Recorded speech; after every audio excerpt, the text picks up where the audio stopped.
Welcome, friend. We are excited to help you discover your new look. My name is Shanidra Matthews, and I started Amara 2 Classy Boutique to help women find classy and chic items for all sizes. It's not like the store experience. If we don't have your size, you can go on our website and purchase your size in your favorite outfit.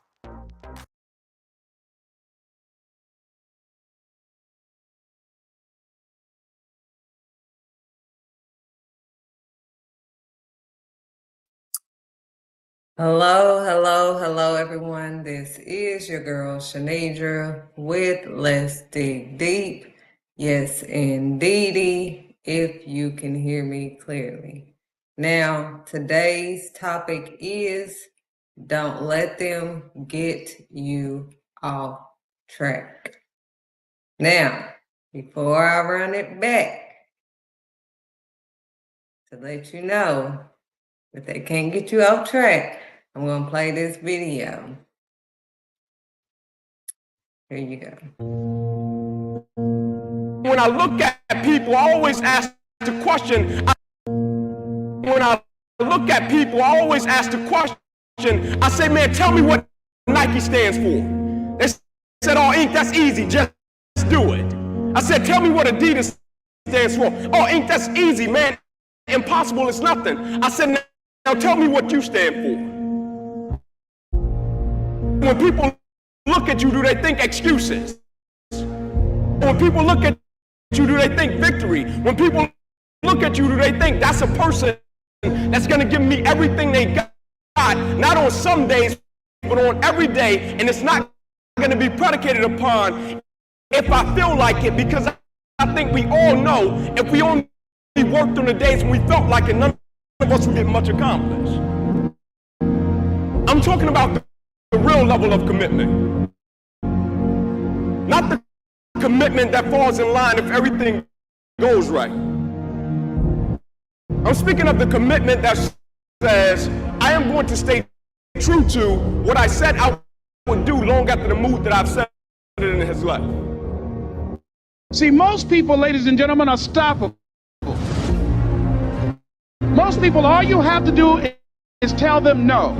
All you have to do is make it inconvenient for them. All you have to do is make it difficult for them, and they'll stop. See, when you go to get your goal, don't think that all you have to do is think positive and everything's going to work out okie dokie for you. When you go to get your goal, you are sending a telegram to Murphy's Law to visit you personally.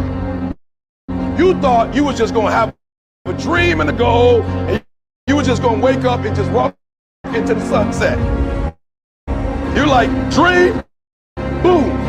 It don't work like that. You have a dream, and then life pumps you. Life pumps you and say, do you really want this?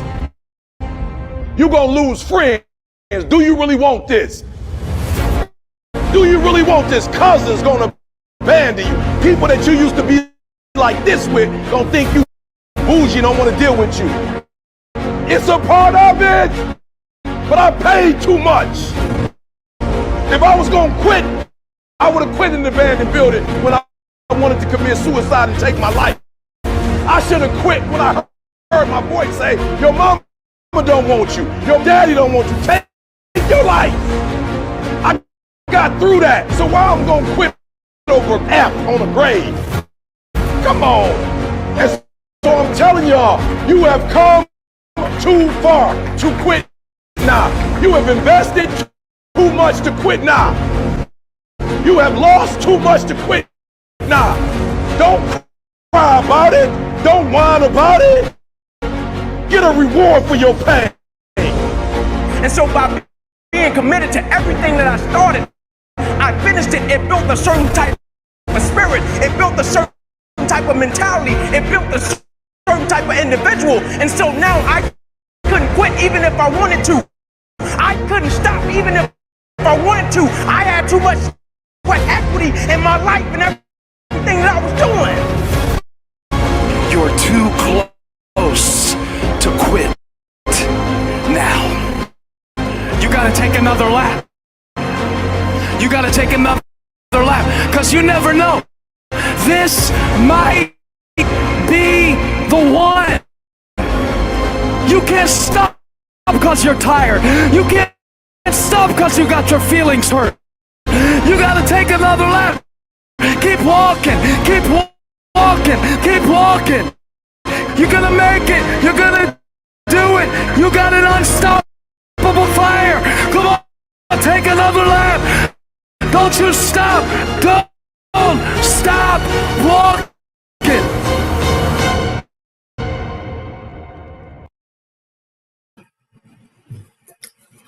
So, as you know for sure how the story goes, don't let them get you off track, to be exact.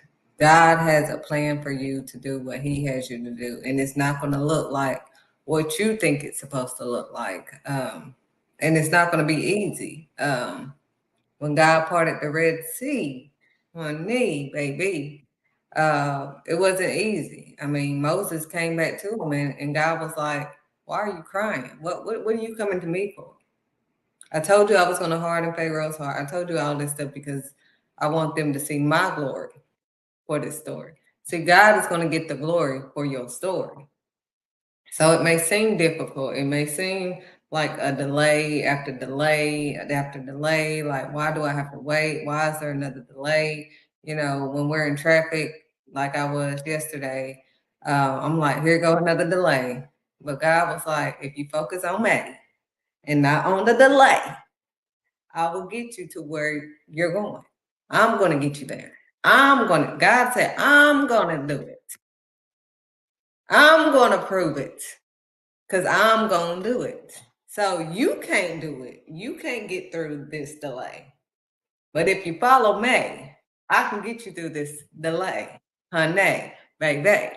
So that's what he's trying to tell us on today, that he will get us through the delay. He will get us through the shortcomings. He will get us through all of that, to be exact. There's a bridge in Jacksonville.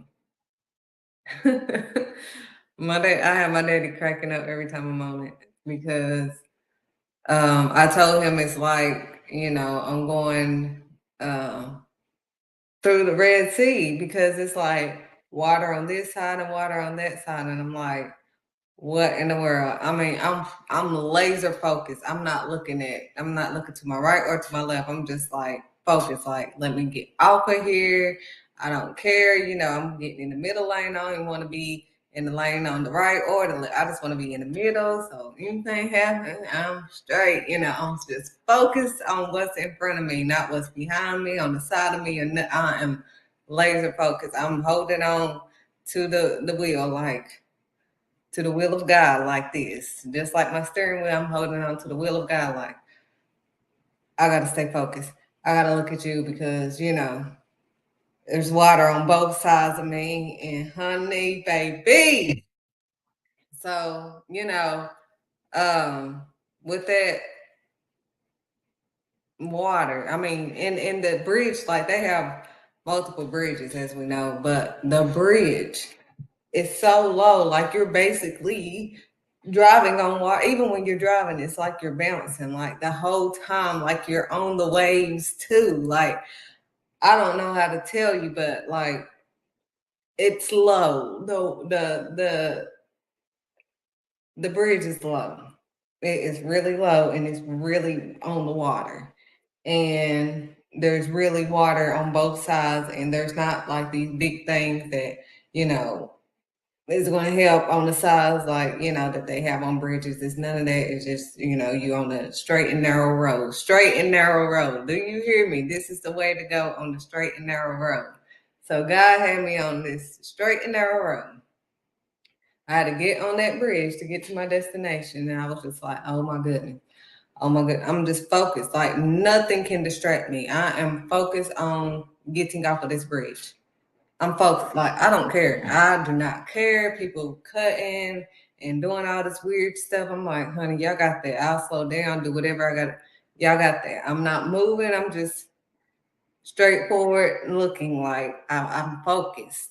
And that's the focus that God wants us to have on him, not them, but on him. Like when we are going through the sea, because I told my daddy, I feel like that dang on bridge is like me driving on the Red Sea, like when God parted the Red Sea, because it's water on both sides of me, and I'm literally on the water. So, I'm laser focused. There's nothing, absolutely. I mean, the kids can't distract me at that moment. Nothing can distract me until I get off that dang on bridge. Because I'm laser focused. I mean, one time it was just pouring down. It just started pouring down rain. I'm like, oh, so I was really focused. I was like, oh, here come a storm. And that's what God is wanting us to do. When there's a storm in our life, we need to focus, laser focus on him. When that was a storm on that dang on bridge, I'm like, okay, Lord, just get me through it, Lord, please. Cars driving retarded. They are driving retarded like we're not on the water. We are on the water. We are on the water, and they just swerving and curving and all this stuff. Now, they may be used to it. I'm not, honey, and I don't think I am now. But they are used to it, so they are just, swerving and curving and driving fast and splashing water through the storm. I mean, now when it storms here, when it storms in Jacksonville, it's like the sea is coming down, like it's just like a whole lot of water. And I'm just like, oh my freaking gosh. Like, I have to stay focused. Like, Lord, please get me through this. That's all I can say. I'm like, Lord, please get me through this, please. I can't see nothing. I can't even see what's in front of me right now. I'm on this water. Honey, I'll be talking to my father. I'm on the water. So please help me get off of this dang on bridge safely, Lord. Safely. It's looking crazy out here. And it looks crazy when we are in storms in our lives. It looks crazy. We can't really see clearly because, everything is blurry. So that's why we can't see clearly, because everything is blurry. But, if we keep our focus on God, we can get through the storm. He would get us through the storm, and he did. And did. Thank you, Lord. He said, and did. And did. He got me through the storm. He got me off that bridge or whatever. So I'm just trying to let you guys know that God is the way to go. He will get you to where he has you to go. If you go with the flow of God and you decide to ride with God. Because you can't do it on your own. I could barely see in front of me. I'm sitting here like, Lord, you literally guided me on this, because this rain, and the rain just came out of nowhere. I'm like already, scared. Now I'm gonna get on the scripture. We'll be in Exodus, the 14th chapter.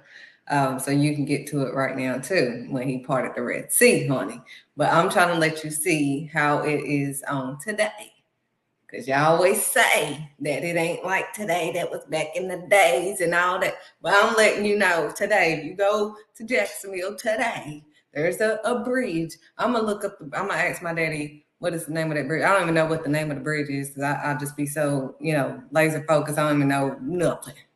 But that dang on bridge is just like me being on that, going through the Red Sea. I'm telling you, it is like going through the Red Sea. Like, it's that low. It's that low, honey. You literally feeling every wave as you go on that bridge. And I'm just so laser focused. Notice nothing on that bridge. No, they could be arguing. The kids can be doing whatever. They can be fighting, doing whatever. No, they can't. They can't, because I tell them don't move, don't cough, don't sneeze or nothing. Don't do nothing until we get off of this. They don't even move. I don't want the car to move anywhere. So I'll be like, don't move, y'all. Just stay quiet. But even if they wasn't quiet, I don't care. I am focused on getting off of here. That's where I'm at. I'm like, I gotta get off of this bridge. That's my focus. That's what I gotta do. Honey boo boo. Like, Lord, get me off of this. And then it wanna rain. You want to start pouring down storm and rain while I'm on this thing? No. No, it was out of control. So I was just like, Lord, I gotta go. I gotta get about off of here. But he was like, focus on me. So I was focused on, I'm like, Lord, please, I can't see. You know, I got the kids in the car. I cannot see anything. I'm on this thing on see, you know. I mean, you literally gonna have to get me off of this. Please, Lord, please. Like people driving crazy, you know, going, then they want to start going like after they cut you off, then they go. So I'm like, I'm trying to get off. If you in a rush, go, keep going, keep going. I'm trying to get off this bridge. Like, let's go. We're not going to slow up the flow. Let's go. So that's what, that was my experience of, you know, not letting anything get me off track. Like, I'm laser focused. I got to get off this bridge. My focus was getting off the bridge. I don't care about nothing else that maybe could, get me off this bridge. Nothing could get me off track on nothing. I don't care. Anything could have popped up on my phone. I don't care. I'm not answering the phone. I'm not doing nothing until I get off this thing on the bridge. Nothing is going to get me off track of getting off this bridge. And that's what God wants us to do. Like, don't let nothing get you off of track of what he has you to do. There's going to be delays in front of you. There's going to be detours and construction and all of this stuff that's going to happen. That's part of life. He said, give it to Christ, because that's part of life. That's part of your sacrifice.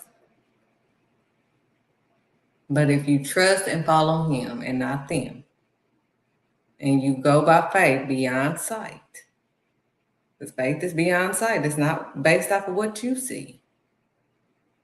Literally, it's beyond what you see. Like, I couldn't see in front of me.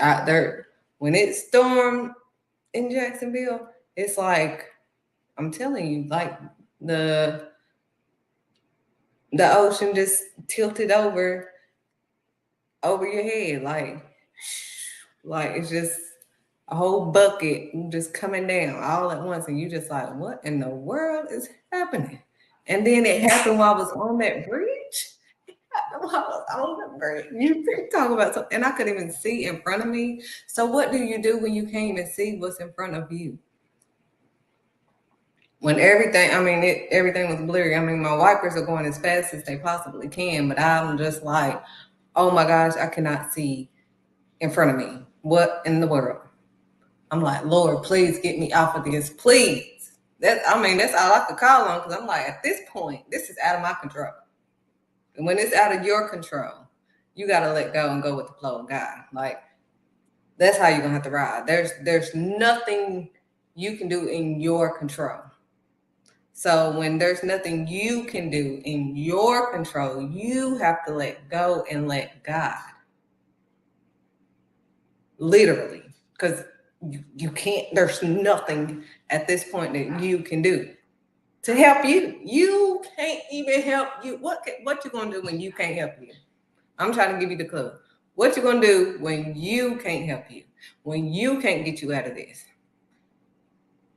Just like you expect the GPS to reroute you when there's a detour or when something got you off track. Like, you already know you go on this road all the time, but all of a sudden now they got it blocked. And they done block the road that you know. So now you turn on the GPS like, now how can I get to my destination? You try to get on the next road, that's blocked. The next road, that's blocked. Now I just experienced this yesterday in Knoxville. I'm like, what the?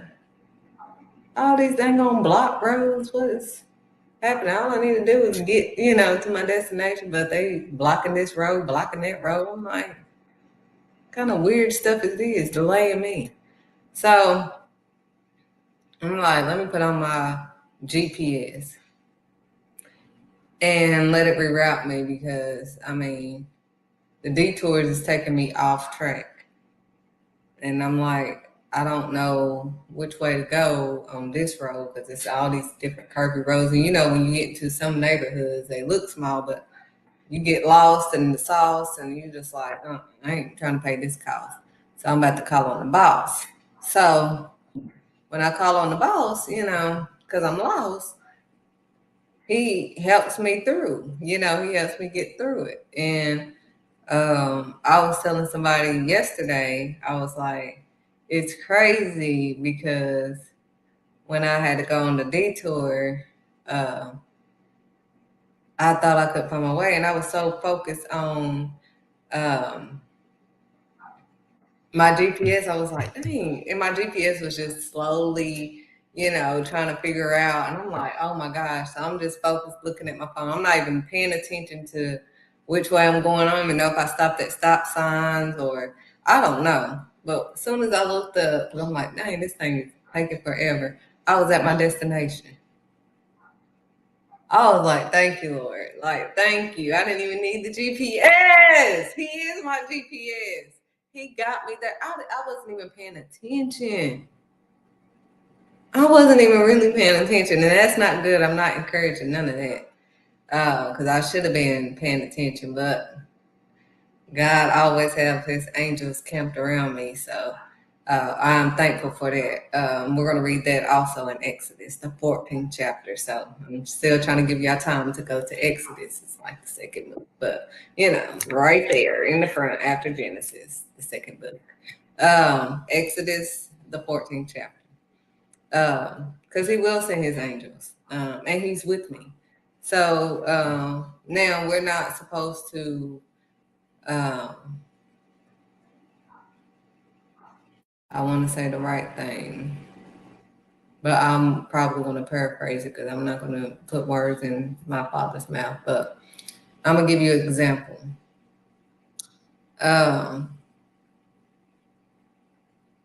Of when, help me, Lord, because I'm really trying not to mess it up, and he's telling me to go with the flow.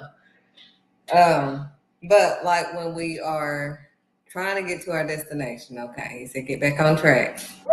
Look how he get me back on track. When we're getting to our destination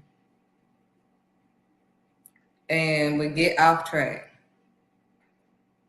and we're trying to find our way back because we have gotten off track. Well, it's a fact that God can get us back on track and get us to exactly where we need to be, just like he literally got me. I wasn't even really looking or paying attention, but somehow, by the grace of God, he got me there. Like, I was literally looking at my phone like, what in the world is going on? All these detours, it got me turned all around. I'm trying to, you know, find this place, you know, whatever. And it's just doing that little circle thing, taking 50 years. I'm like, you know, I'm getting frustrated. I'm like, it's getting me off track. I gotta be here. Blah, blah, blah. And who got me there? Did the GPS get me there? No, it was taking 50 years. But who got me there? God got me there. So he's telling me to go with the flow and get into the word, if you haven't heard. Now, I don't know what I was about to say, but honey, he's helping me so I don't mess up with the almighty. So we're going to go into Exodus, the 14th chapter.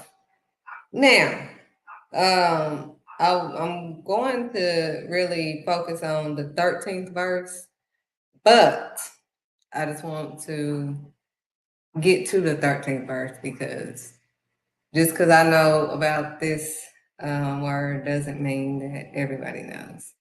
So, we're going to start at the 13th chapter, at the 17th verse, because it's crossing the sea. Now, I gave y'all a literal visual of today's world because y'all was seeing back in the day and all that stuff. But Exodus, the 13th chapter, at verse 17. It says, when Pharaoh let the people go, because remember God said, let my people go. When Pharaoh let the people go, God did not let them on the road through the Philistine country. though that was shorter. Oh my gosh, now I see why he's having me to do this. Okay, we're on Exodus, the 13th chapter, verse 17. Now it says, when Pharaoh let the people go, God did not let them off the road through the Philistine country, though that was shorter. That happened to me. I was just telling y'all. See, I didn't even read that one. I was at 14 trying to get a refresher before I started teaching y'all this. But Exodus 13th chapter, verse 17, it says, when Pharaoh let the people go, God did not lead them on the road through the Philistine country, though that was shorter.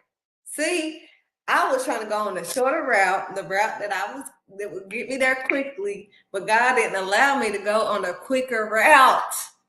Do you know what that's all about? We're about to find out. Oh my gosh. Oh my gosh. Oh my gosh. I was going to apologize and say I'm sorry for getting too excited, but I'm not, because this is how I am with my father. Though it was shorter, though it was a shorter route, that's not how they came out. For God said, the Almighty God said, if they face war, they might change their minds and return to Egypt. He already know your mindset, sweetheart. And he know if you face this war, if you see all of this, you may change your mind and go back. And I don't want you to do that. I don't want you to go back and get off track. I don't want you to do that. So he said, if they face war, they might change their minds and return to Egypt. Verse 18, Exodus, the 13th chapter, verse 18. So God led the people around by the desert road toward the Red Sea. Honey, baby. So he led them on the desert road towards the Red Sea. The Israelites went up out of Egypt ready for battle. So they going through the desert toward the Red Sea, and they ready for battle. They went up out of Egypt ready for battle, so they ready. Okay, verse 19. Exodus, the 13th chapter, verse 19. I'm reading from the NIV version of my Bible. Moses took the bones of Joseph with him because Joseph had made the Israelites swear an oath.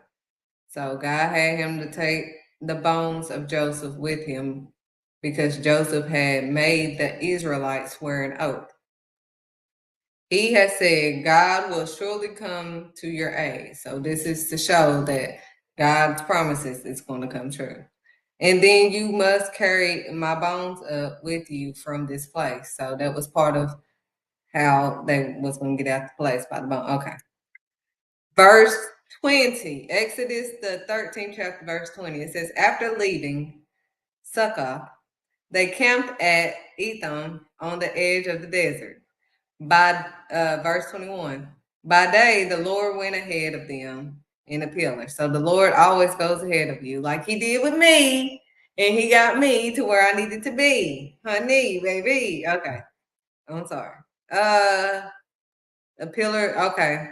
It says, by day, the Lord went ahead of them in a pillar of cloud to guide them on their way, and by night in a pillar of fire to give them light, so that they could travel by day or night. Honey, if you might. Neither the pillar of cloud by day nor the pillar of fire by night left its place in front of the people. So it was always in front of them. God was guiding them either through the pillar of the cloud or through the fire at night to be the light. I want you to get that right. Now we're on chapter 14, Exodus, the 14th chapter. It says, then the Lord said to Moses, tell the Israelites to turn back and encamp near Pi Hahiroth, between Migdol and the sea. They are to encamp by the sea directly opposite of Baal Zephon. Okay. 3. Don't worry about how I say it. Okay. Pharaoh directly opposite. Pharaoh would think the Israelites are wandering around. See, this is how God, trick up the enemy. The Israelites are, the Pharaoh would think the Israelites are wandering around the land in confusion, hemmed in by the desert. And I will harden Pharaoh's heart. See, God already said, and God will harden Pharaoh's heart, and he will pursue them. So God had these people to pursue you. So when we're going through and people are trying us and attacking us and trying to get us off track, God allowed them to do that. Because can't nothing go through without him allowing it to. That's why I asked him to give me the revelation. What's going on, Lord? What's going on? Okay, what is wrong? Okay, the Israelites are wandering around the land in confusion. Okay, and I will harden Pharaoh's heart, and he will pursue them.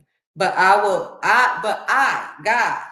See, we be trying to gain glory for our story, but God, he said, but I will gain glory for myself through Pharaoh and all his army, and the Egyptians will know that I am the Lord.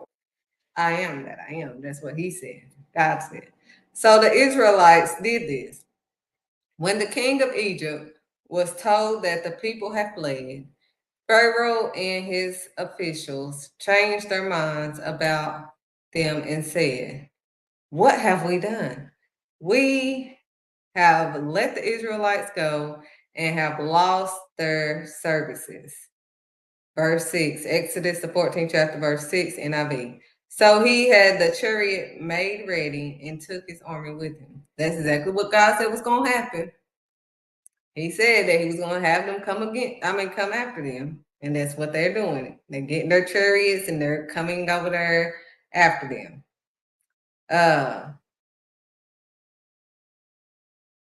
So he had his chariot made ready and took his army with him.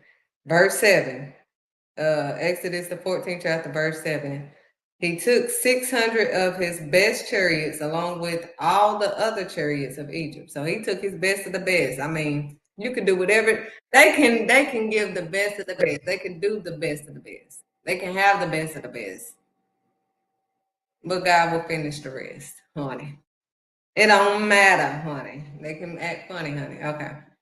So, along with all the other chariots of Egypt, with officers over all of them.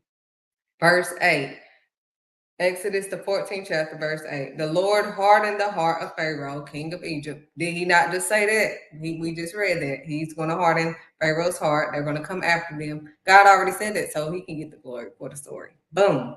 So the Lord hardened the heart of Pharaoh, king of Egypt, so that he pursued the Israelites, which he said, that we just read, who were marching out bodily. The Egyptians, all Pharaoh's horses and chariots, horsemen and troops pursued the Israelites and overtook them as they camped by the sea near, Pi Hahiroth, opposite of Baal Zephon. Okay. As Pharaoh, we're on Exodus, the 14th chapter, verse 10. As Pharaoh approached, the Israelites looked up, and there were the Egyptians marching after them. They were terrified and cried out to the Lord. Verse 11, Exodus, the 14th chapter, verse 11. They said to Moses, "What is it?" I'm sorry, they said, "Was it because there were no graves in Egypt that you brought us to the desert to die? Is it because there's no graves here? You try to get us to die here? Like, what is going on?" They said, "Was it because there were no graves in Egypt that you brought us here? That you brought us to the desert to die?" That's a question mark. They're like, "What in the world is going on here? You want us to die here? They trying to kill us, But that's how it goes, It may look like, everything is going the opposite way, and that you're not going to be able to make it out, and it looks like they're winning and all of this stuff, but God has the ending. They're not winning because God has the ending. So, in the beginning, He already had the ending at the beginning. Look at God. He already had the ending at the beginning. Remember, He already said all this stuff was about to happen. Now, so they said, was it because there were no graves in Egypt that you brought us here to the desert to die? You know, we are like that. Like, what in the world is happening? What is going on, honey? What is wrong? Verse 12, Exodus, the 14th chapter, verse 12. Didn't we say to you in Egypt, leave us alone? Didn't we tell you to leave us alone? Didn't we tell you to leave us alone? Now look what's going on. Didn't we tell you to leave us alone? Didn't we tell you to leave us alone?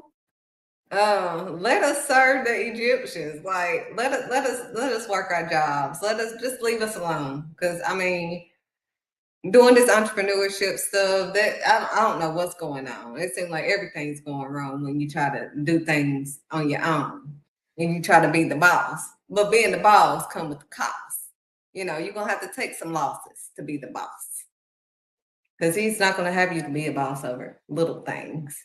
You'll be the boss and ruler over all things. Boom. So don't get that confused. But you know, people like that, they want you to leave me at my job, leave me alone. Why do you keep pressuring me to do right, to be of Christ? You know, to be Christ-like, to do what God say. I don't want to do that. I want to be exact on, you know, the fact of when I'm going to get paid. I need to know when I'm going to get paid every day because I got bills. As if I don't. I got kids, bills, I mean, who paying this? I'm living like a child right now. I mean, He paying all of it. I don't know when it's going to get paid. I just know it's going to get paid, just like the kids. They know they're going to eat. They know they're going to be clothed. They know that they're going to get exactly what they need and more. And I'm living the same way. And they know it ain't just coming from me. So they was like, leave us alone. You know, I hear this all the time. Just leave me alone. Let me just suffer. Well, don't tell me nothing then. Everybody know if you talk to Shanidra, I'm going to encourage you to do what God has you to do. Don't ask me. Don't ask me nothing. It ain't even up for discussion. Because that's part of my calling, honey, to help you be whom you're destined to be. Literally. That's not just a saying. That's not something that I just copied off of somebody else. That's what God gave to me. That's part of my destiny, is to help you be whom you're destined to be by sending you to the Almighty, whom predestined you. So don't be confused. Do what He has you to do, not what they have you to do. Boom. Now, they said, let us serve the Egyptians. Let us work for them, you know. Let us be slaves to them. You know, let us continue to be parched and desolate. Let us continue to have little. You know, no, I don't want that abundant. I know I'm asking for that, but I don't want that because I don't want to do all the things that I have to do to get that. I just want to look like I'm making it. I just want to look like I'm being an impact in something. I just want to look like, you know, and fake like and act like, you know, I'm Christ-like. I don't want to be Christ-like. I don't want to do this in real life.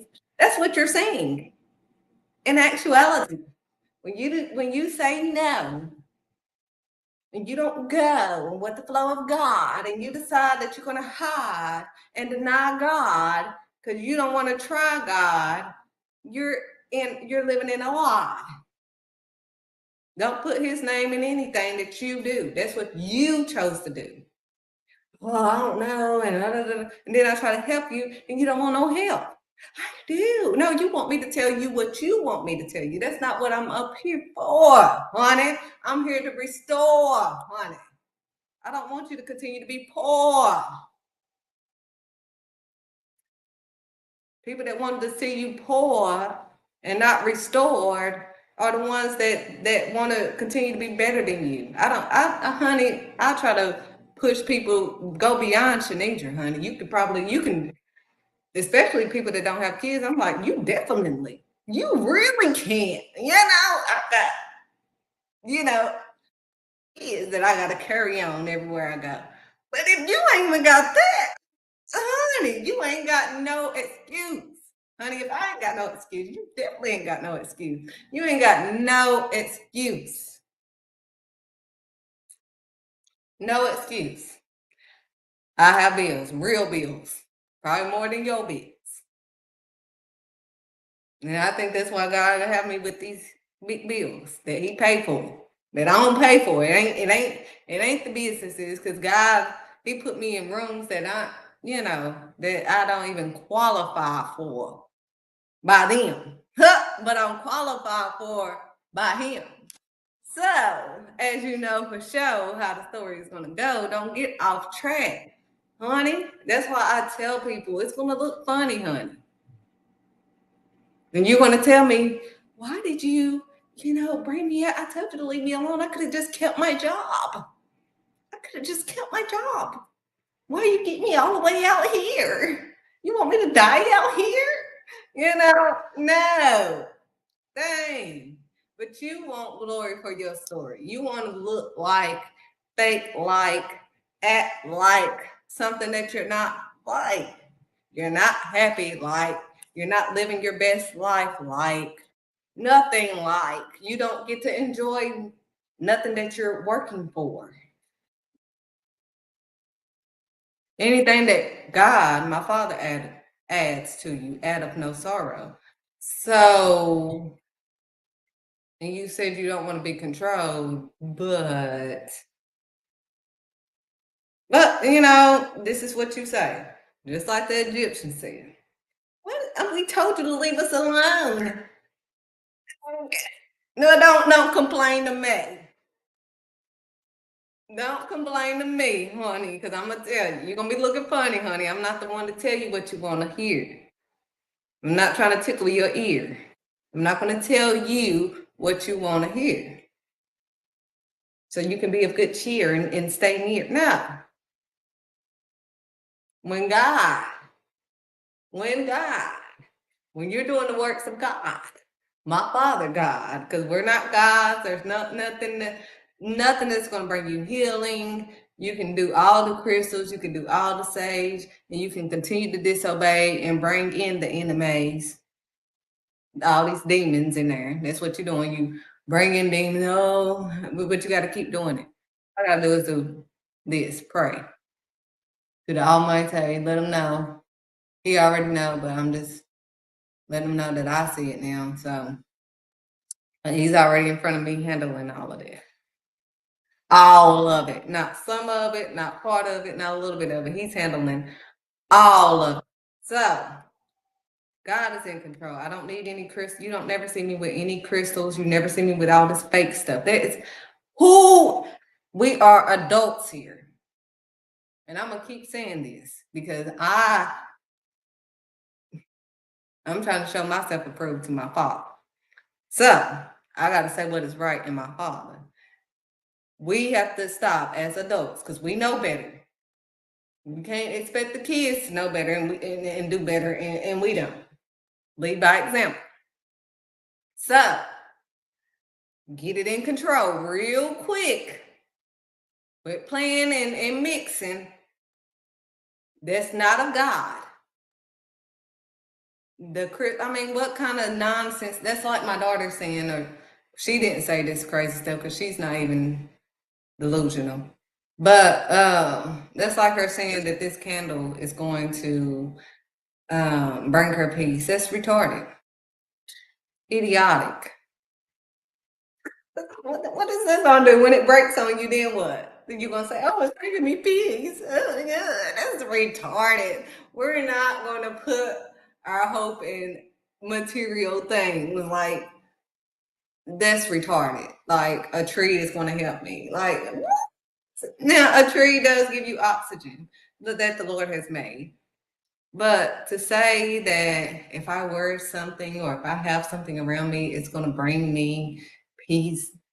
If I have God with me, I'm going to have peace that surpasses all understanding. And I literally have that in real life. I'm not faking this stuff. Also, you don't have to continuously do stuff. When you ask God for something, he does it. When I was healed, after my first son, because obviously I had a daughter after him, he restored my blood. I never got the blood transfusion. I was healed from God, because the doctor said I was going to die if I did not, add somebody else's blood in me, but I didn't want to do that. I'm like, well, if I'm going to die with my blood. That's how I was feeling, when my dealings. But God restored my blood. Had my daughters. He healed me with the blood, like the lady he healed with the issue of blood. So that was in today's world. That was back in 2010. Then, ended up after I had my daughter with cervical cancer. That's gone. I was healed from that. It never came back. Healed. That's what he does. He's a healer. And he actually has healed me. So I don't have to, I'm not still going through it. I told you guys around the time that, my family member had put that case, I had anxiety or whatever. He took that away. I was healed from that. It's no medicine that I took. There was nothing there was nothing. It wasn't even up for discussion. There was nothing that could help me literally with anxiety but God. All he told me was to focus on when these attacks come, these anxiety attacks, it's not of him. It's when I was putting more on me than I could merit, because I'm a helper. I'm a giver. So I'm trying to give either my time or I'm trying to help somebody. I'm putting too much. I already got enough on my plate. My plate is full. I'm letting everybody else pal, or I'm going to say trash. I got enough trash on my own to take.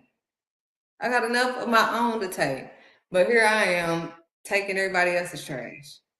They piling it on. Now I still ain't even took my trash, so my trash piling up, and now I got everybody else's trash piled up.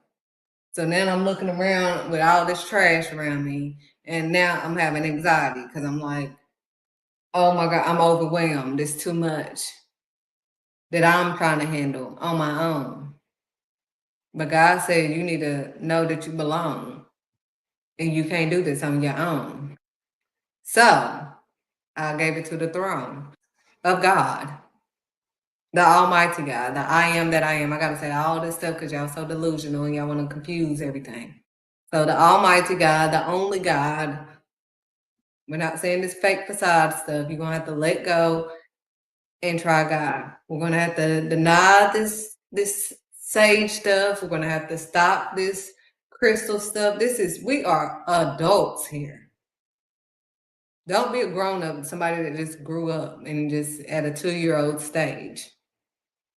There's no way that you're going to tell me that you're going to believe in a dang on. Stop it. I'm not going to even fix my mouth to talk that retarded. And that's what I'm going to call it, because y'all insult my father openly, bluntly. But you think that I can't speak facts and be truthful or what? I'm not dictated by humans. I'm going to say whatever my father has me to say.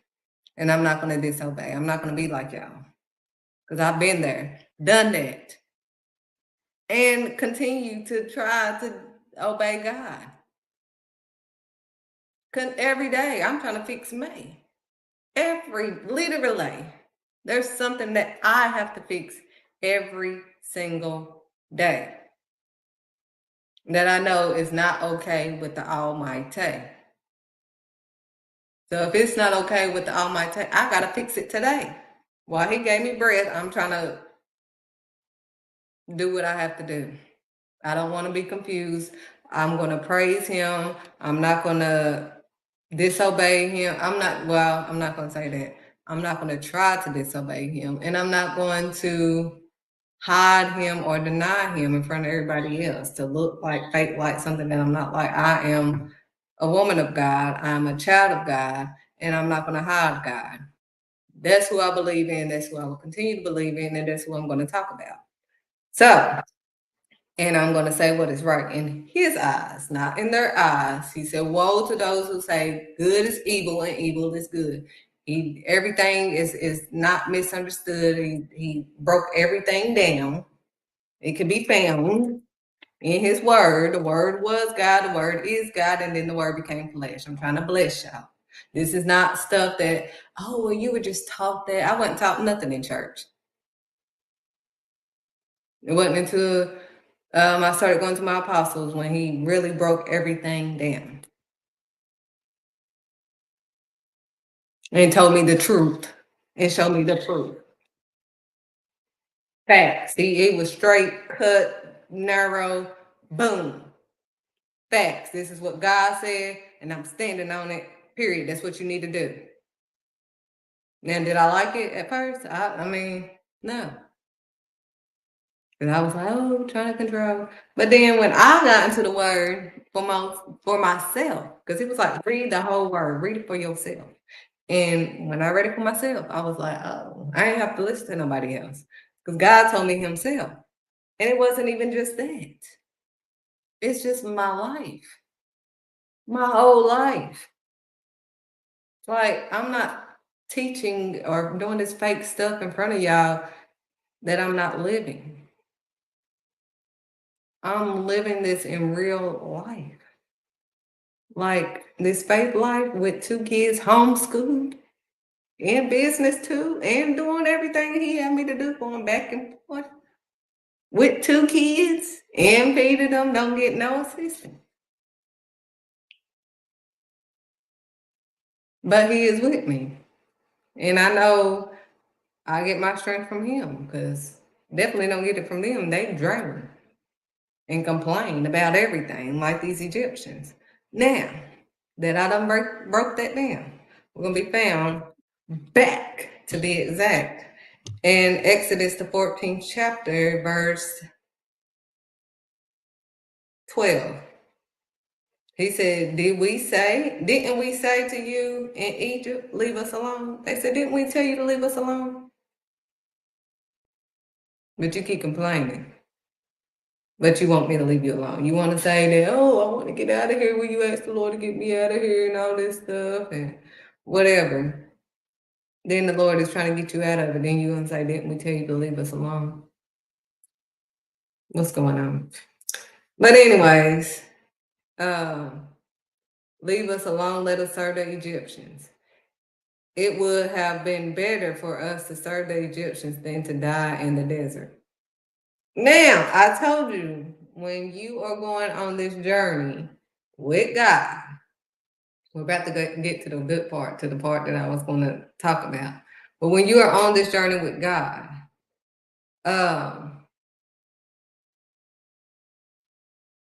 you're like, when I got off of, because I lived on based on income at one point before I took this faith journey, about 8 years ago. And I'm trying to think. When I first started this faith journey, they cut me off of everything. So, you know, when you get assistance as far as food and everything else, your refrigerator may look plentiful. I mean, it's overflowing, you know, but your pockets isn't. Nothing else is, you know. You not where you want to be, literally. You may be able to eat, but you can't sleep. You may be able to eat, but you can't sleep. So I had plenty to eat, but I couldn't sleep. I couldn't rest in that mess. I was stressed and not blessed. In mess. I mean, the neighbors making all noise. Just like, I mean, I couldn't even enjoy the food, you know? So, but once I let that go, of course, at the beginning, my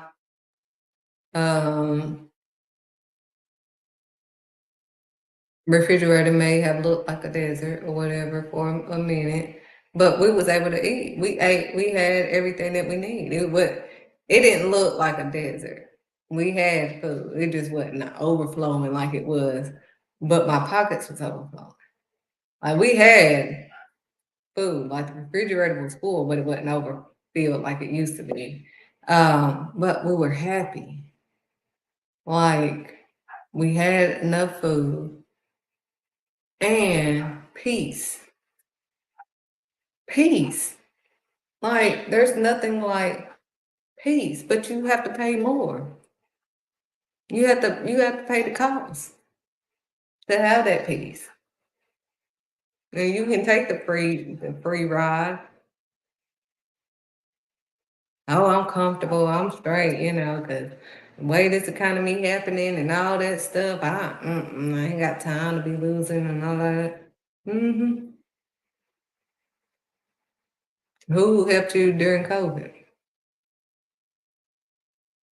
God. Because I wasn't on no base no income during COVID.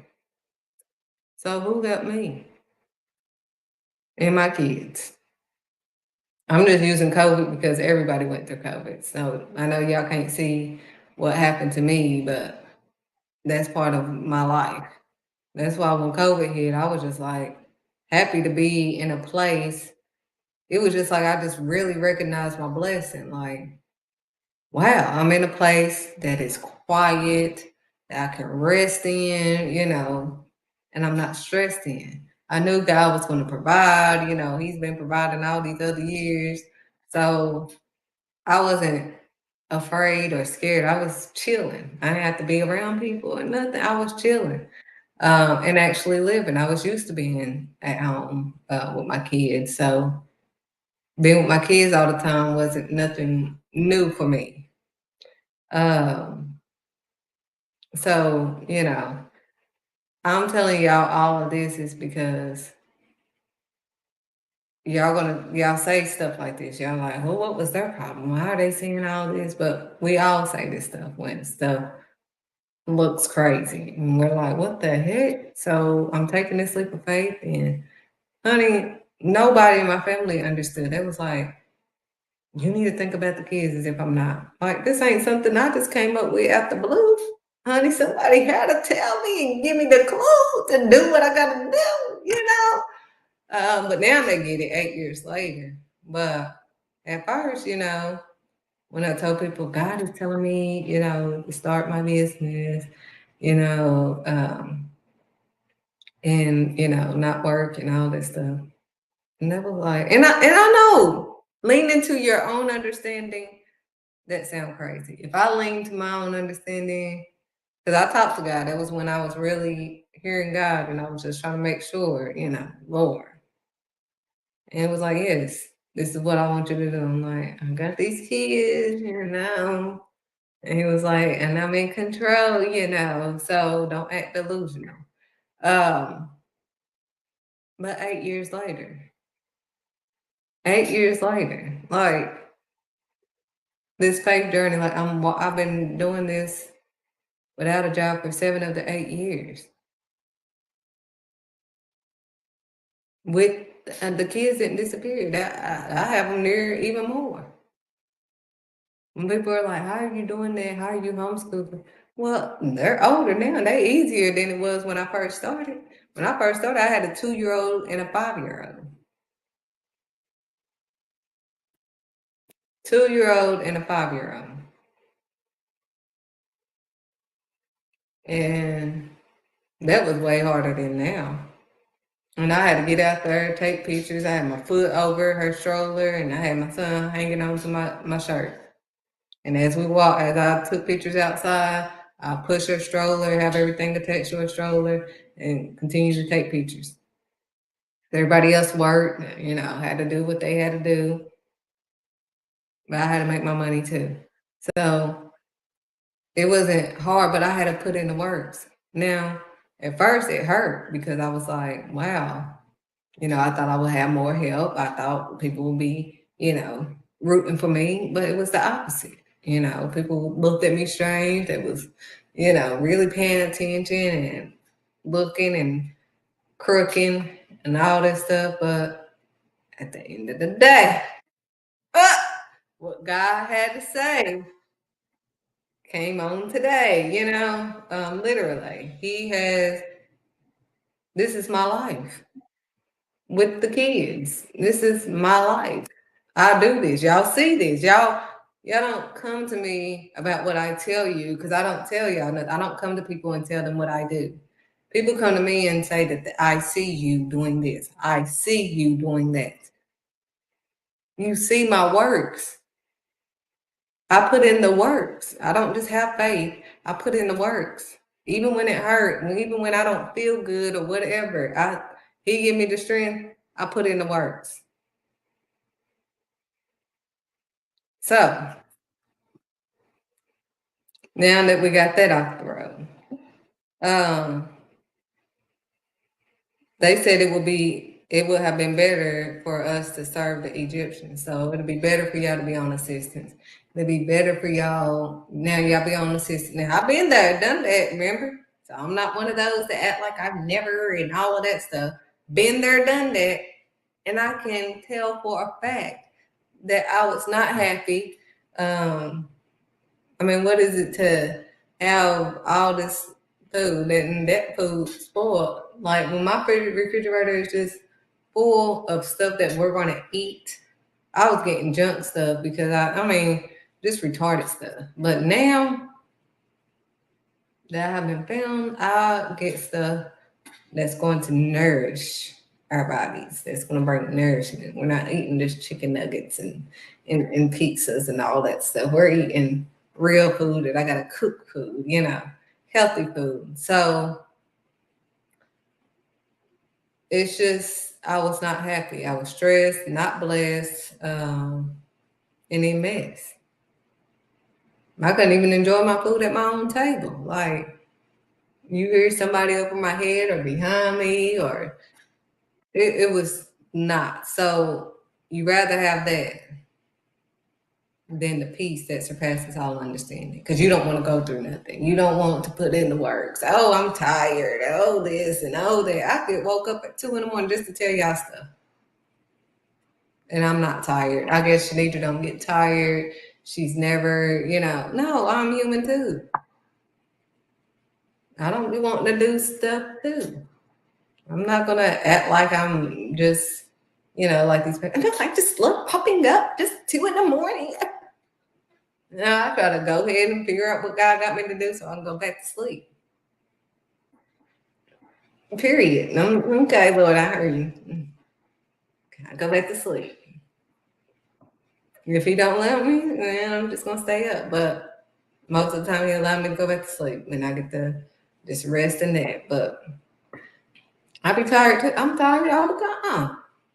That's how I know it's not in my strength. I'm tired all the time. In my body, I'm tired. Exhausted. All of it. My kids complain, oh, you making me up early. Can I clean up later? Can I cook later? No, you want me to cook right now. I need this kitchen clean right now. How about that? This is not fair, but that's how y'all sound. That's how I was sounding. And that's what I'll be trying not to sound no more. But, because I know, honey, when things be getting out of control, I'll be like, Lord, you know your daughter. We gotta figure this out. What is this all about? So now they asked him, why? Let us serve the Egyptians. Let us work and slave and be, slaves to sin. We want to stay in the sin that we're in. We just want to just let us die this way. We don't want to obey God. We don't want to in real life. We just want to act like we are, even though we're far from God. He said, why do you call him Lord, Lord, and you don't do what he say? You don't obey the Almighty because you refuse to do it his way because it's too hard for you. You don't want to break a nail. You just want to look like and fake like something that you're not like.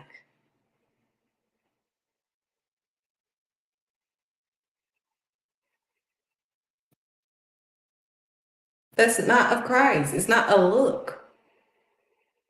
I'm not trying to pray and in these different ways that I don't talk. No. I'm not trying to look like, I'm not trying to have events for that's focused on me and not the Almighty. Everything I do is for somebody else, either for the kids or when I host my events is to uplift other people. Everything is about other people. People tell me, "Oh, you need to, get credit for what you do and all that." God give me the credit. I get my credit from Him. Now I'll be thankful when people acknowledge me or what I do or whatever. But my credit goes from Him. I just thank Him for everything that He allows me to do, and He will reward me as He has been. He has been rewarding me for my obedience to Him and not them. Obedience, that's all I'm doing. That's why I'm trying to tell people, don't copy what I'm actually doing. Like, don't copy the way I do a video or the way I talk or walk or nothing like that. Copy my obedience to God. That's it. Ask God, what do you have me to do? Every time I get up, what are we doing? Me and God. I don't care about nobody else. What are we doing today? We. Now, I was going to leave the house and go ahead and go to the store and all that stuff. And he was like, no, didn't you ask me what you're going to do? You're going to get on the video first. You're going to do my stuff first.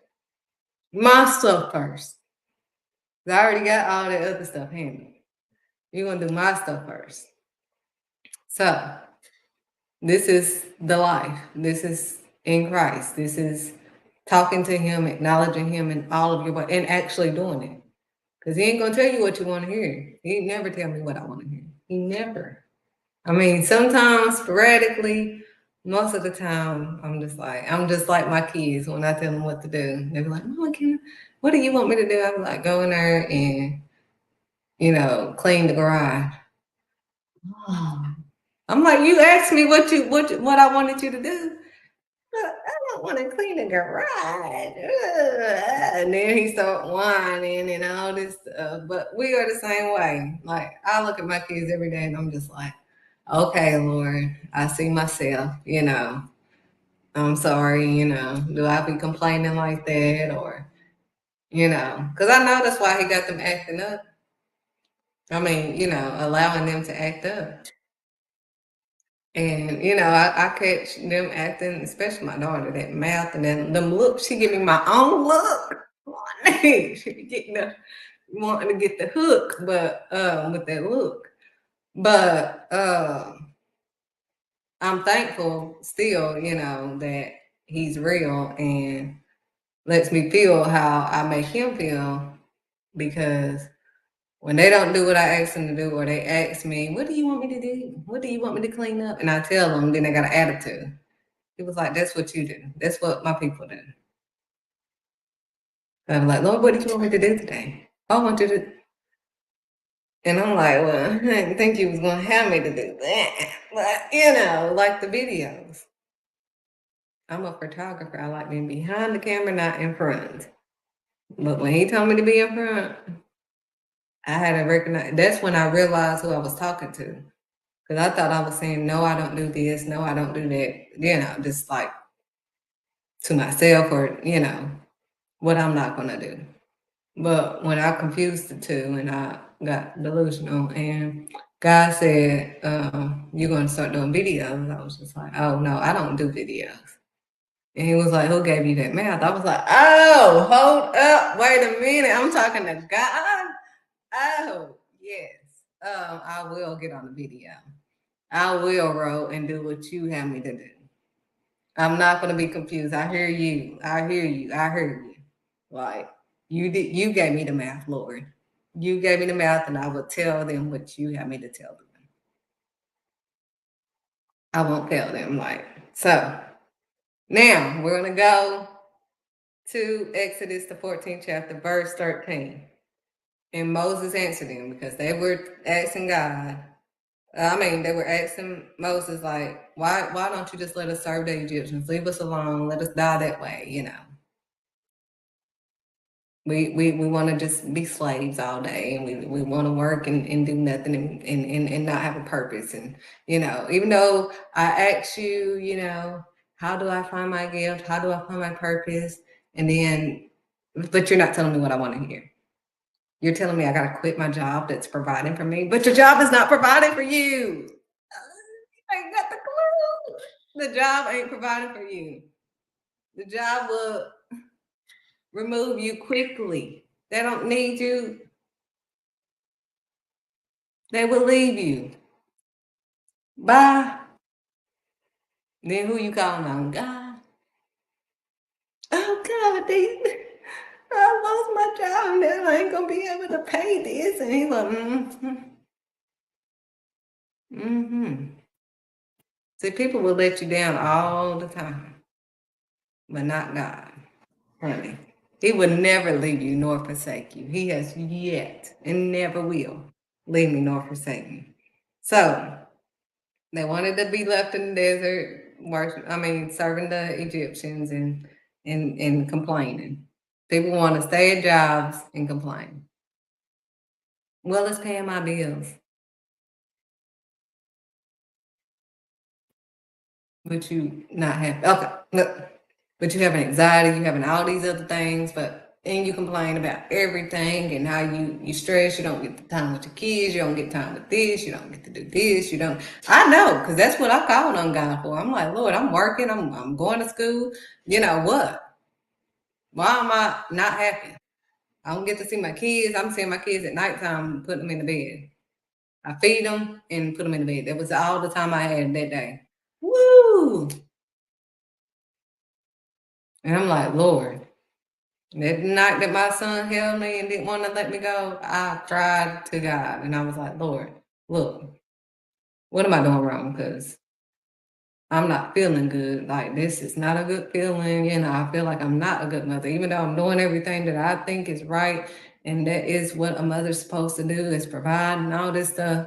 I feel like I'm not providing the physical part. Like, I'm not here for him. I'm not, physically here. So what am I doing? I'm not spending no time with what God blessed me with. I know that that's part of my assignment. I know that that's part of what I got to do. I got to take care of them. But I got to do it in him. And when he told me, he was like, follow me. And I was like, okay. And that's when I had to take the faith walk. So, and quit the job and all that stuff. So, and let go of all the other stuff. Well, they let me go. I went to get child care. They was like, oh, we're cutting that off, cutting food off. They cut everything off. They cut everything off. When I said I want to be a boss, I got to take a loss and not be a boss in order to get nickels and pennies. No, I'm not. No, you have too much control, honey. That's the illusion. No, I'm not. I'll let that go. So, but these Egyptians did not want to let go of control. They won't put pride aside and let God. They rather hide behind a fake facade and deny God. Say that they believe in God. Believe. Do you know what the word believe in is? Do you truly believe? Do you truly have the faith? Beyond sight. Faith is beyond what you see in front of you. Literally. You're not going to see money. Your money going to look funny at the beginning, but every month your bills are getting paid. And I didn't get on this faith journey like that. It took me to keep seeing God pay, because, I started getting, hey, Lord, I got 2 more days and I don't see no money up in there. I don't see no money. My money's still looking funny, and next thing I know, he always on time. He's not on my time. I be wanting to see that before time. But, you know, he's always on time. So now I'm just like, okay, it's out of my control. There you go. You said cast all my cares and burdens. Boom, it's out of my control. I've done all the works I can do. It's out of my control. So now that we're found, they want to back down and serve the Egyptians. Moses answered the people, do not be afraid. What you scared for? Quit complaining then. Don't ask me nothing. It's not even up for discussion. You want to, what should I do? And what do you want me to do? What do you think I should do about this? And what do you give it to God? Talk to God. Everybody know that's what do you do when this happens? God, I just talk to God. And I'm not brushing people. I literally do this. Like now, I'm not saying back then. But I used to tell all my friends that couldn't help me and get frustrated and all this stuff because I'm like, ain't nobody trying to help me. And all of the guys like, they can't help you. Can't help you the way I can help you. Don't be confused. They can't do what I do. So I had to, you know, let go and let God. They can't help you. You're going to continue to be stressed and not blessed because you're looking for everything else to help you and everybody else to tell you but God, the one that created you. So Moses answered the people, do not be afraid. Stand firm. Don't get off track. Stand firm. Don't be afraid. And you will see the deliverance the Lord will bring to you today. You will see today. If you trust the Almighty, you will see today. He said, God said, trust me, honey. So, he said, stand firm and you will see the deliverance.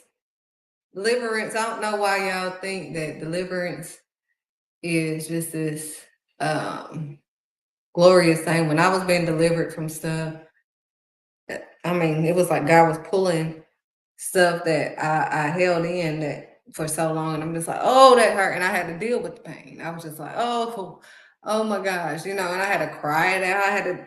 When I was being delivered from stuff. But I guess y'all think deliverance, oh yeah, I was delivered and I'm so excited. No, you wouldn't be like that. You would not be like that.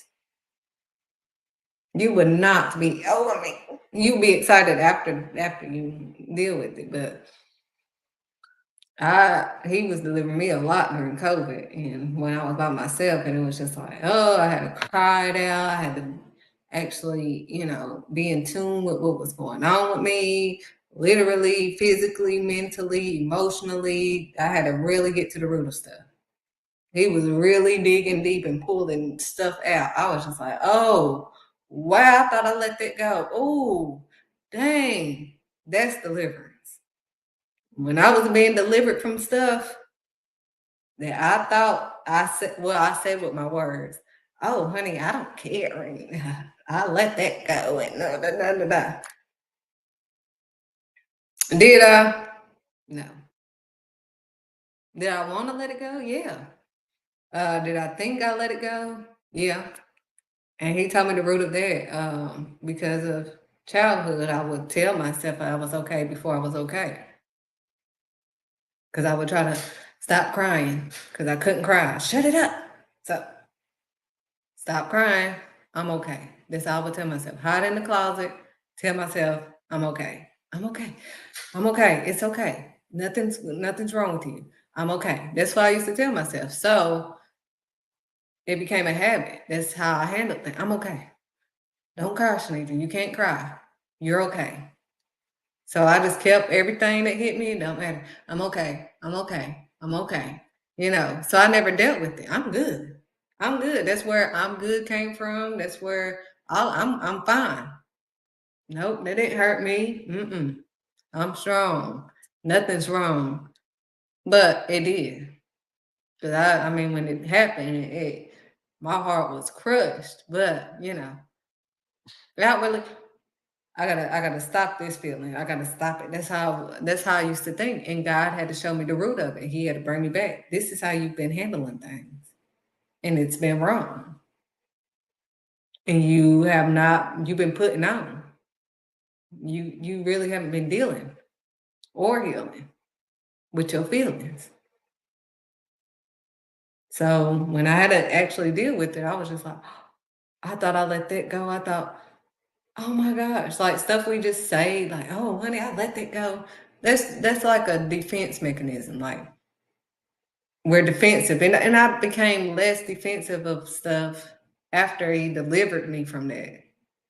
After I had to feel it and deal with it. Yeah. I already dealt with it. So once you deal with it and you cry it out, you don't just have little spurts of crying, you know, when something hurt you or triggered that thing, because he already delivered that from, you know, delivered you out of that. Now I got a lot of more stuff that he's taken out and delivering me from, but that's deliverance. When you deliver a baby, you go through pain.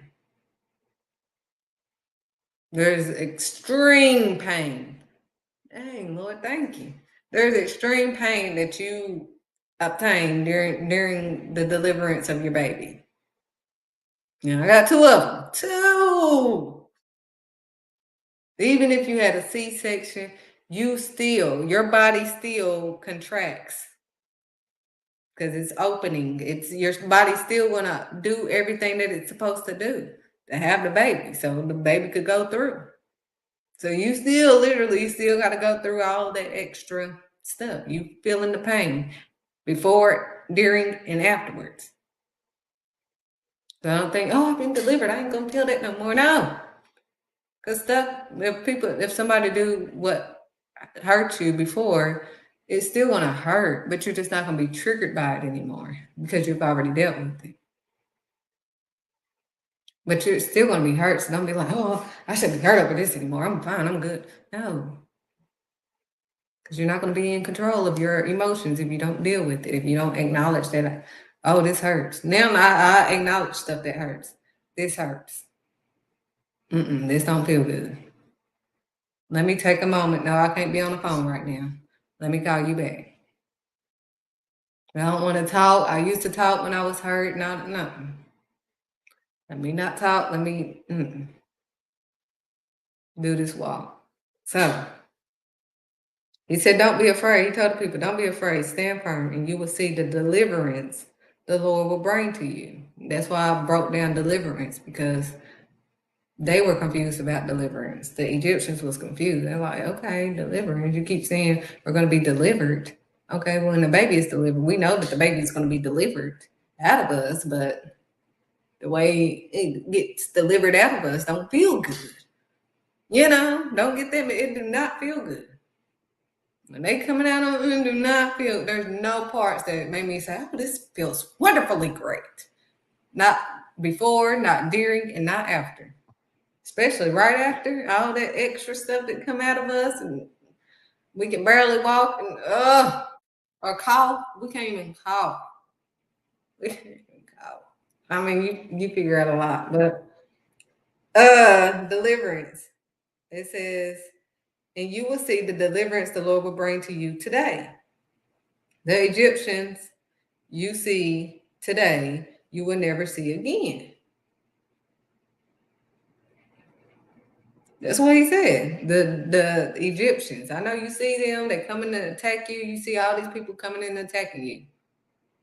You see all this stuff coming in and attacking you. All you're trying to do is what God has you to do.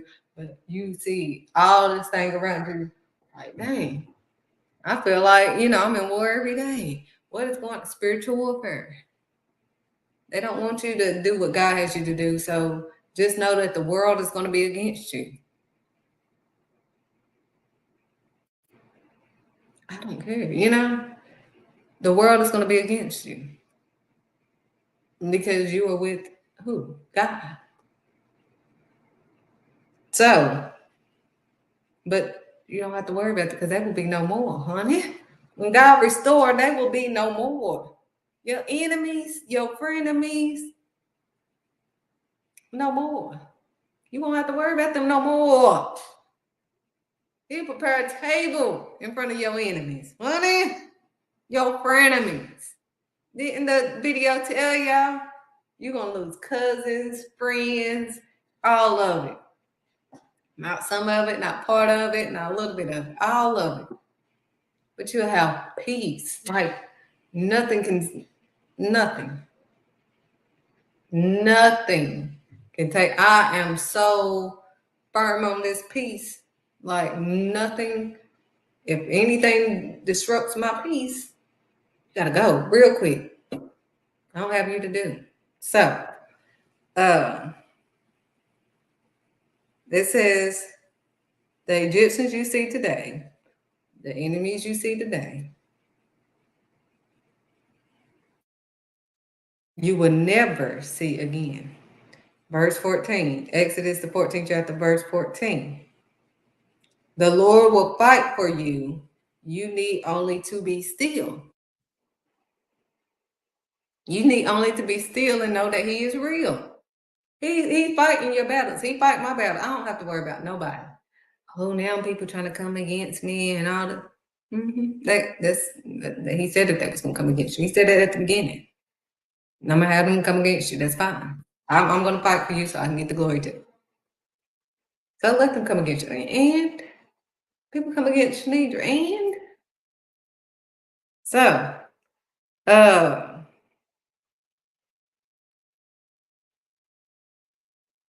but he said, be still and know that he is real. Be still. Don't get in your feels. Don't try to deal before you are healed. Just be still and know that he is real. Be still. Verse 15, Exodus the 14th chapter, verse 15. The Lord said to Moses, why are you crying out to me? Because Moses, he telling them. And then he crying out to God like, look, now they coming at me all crazy and stuff. Now I get Moses, because we be like, look, I did what you told me to do. Now they have to confuse and trying to get me too, But Moses, then the Lord said to Moses, why are you crying out to me? Tell the Israelites to move on. That's like him saying, Shanidra, what are you coming up to me? I told you what to tell them. That's all you need to do. Tell them to move on. Move on. We're not gonna overdo this. Tell them to move on. That's what God said. Tell the Israelites to move on. Raise your staff and stretch out your hand over the sea to divide the water so that the Israelites can go through the sea on dry ground. Verse 17, I will harden the hearts of the Egyptians so that they will go after them. That's the only thing that's going to move you out.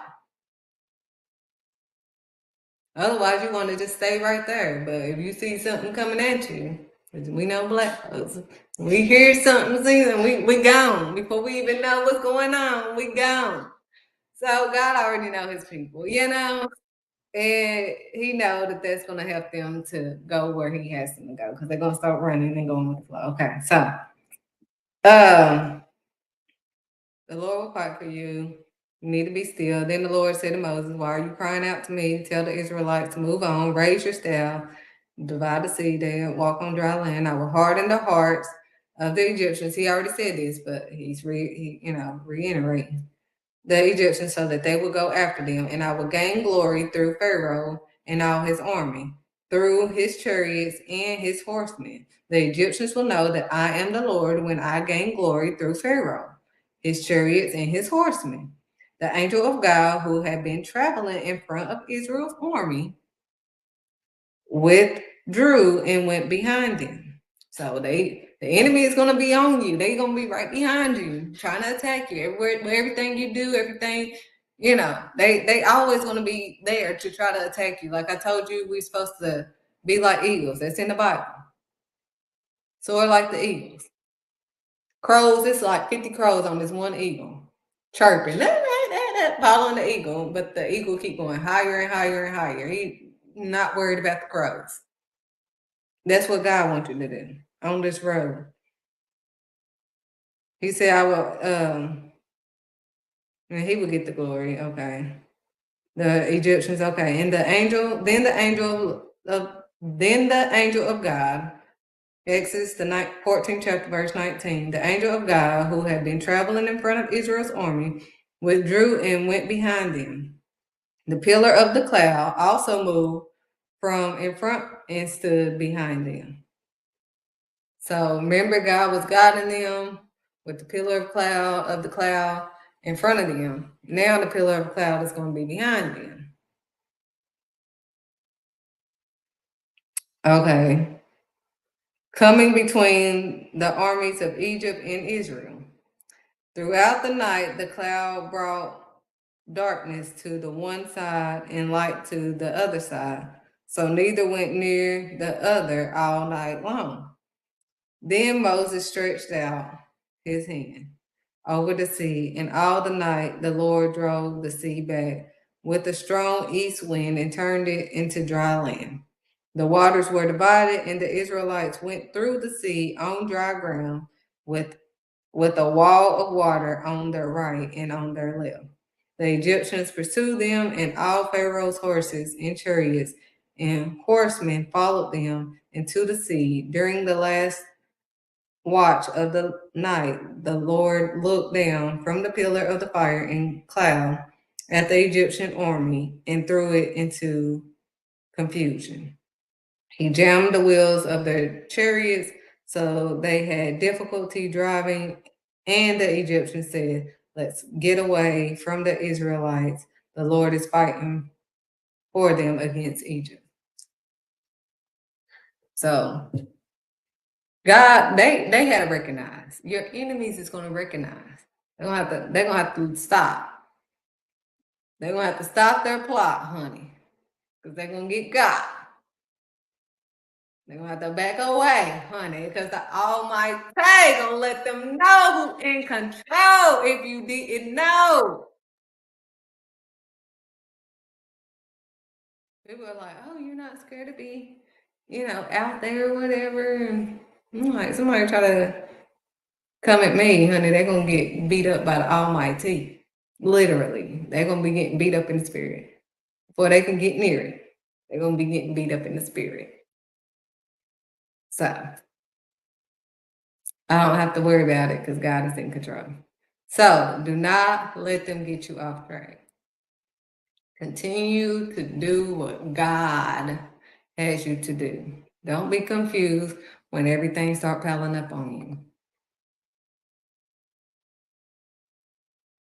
So that's all I have to let you guys know on today. We must pray and obey the Almighty. We must do it Yahweh so we don't have to hit that way. I hope you guys have an amazing, blessed day.